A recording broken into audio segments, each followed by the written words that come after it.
தொடக்க காலகட்டத்தில் காலனிகளை அவர்கள் எப்படியாக பார்த்தார்கள்?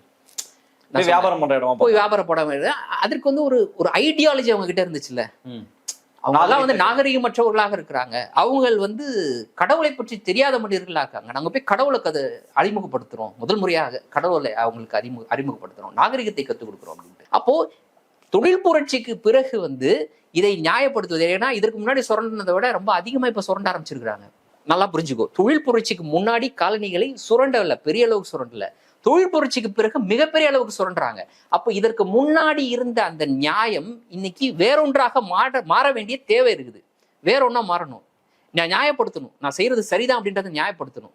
இப்போ ஒரு எக்ஸாம்பிளுக்கு நான் சொல்றேன்.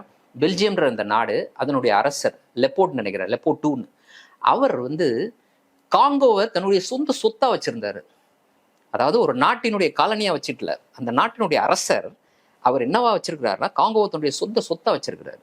அந்த நிலப்பரப்பு அவர் அரசருக்கு மட்டும்தான் சொந்தம். இப்போ அங்க இருக்கக்கூடிய மக்கள் வேலை செய்யாம அவர் சொல்லக்கூடிய அந்த டார்கெட் அவர் ரீச் பண்ணலன்னா அந்த மக்களினுடைய கைகள் வெட்டப்பட்டுச்சு. இது வரைக்கும் மணிக்கட்டு வரைக்கும் கை வெட்டப்பட்டு, இப்படியாக வெட்டப்பட்டு யாருக்கு அனுப்பிச்சு வச்சாங்க? பெல்ஜியத்துக்கு அனுப்பிச்சு வச்சாங்க கப்பல்கள்ல. ஏன்னா எனக்கு உற்பத்தி வரல, எனக்கு வந்து நான் எதிர்பார்க்கக்கூடிய அளவுக்கு வந்து நீங்க டார்கெட்டை ரீச் பண்ணல அப்படின்ற போது நான் இப்படியாக உத்தரவை பிறப்பிக்கிறேன். அந்த உத்தரவை நீங்க நடைமுறைப்படுத்துறீங்களா இல்லையான்றத நிரூபிப்பதற்காக வெட்டப்பட்ட கைகள் திருப்பி அனுப்பப்பட்டது.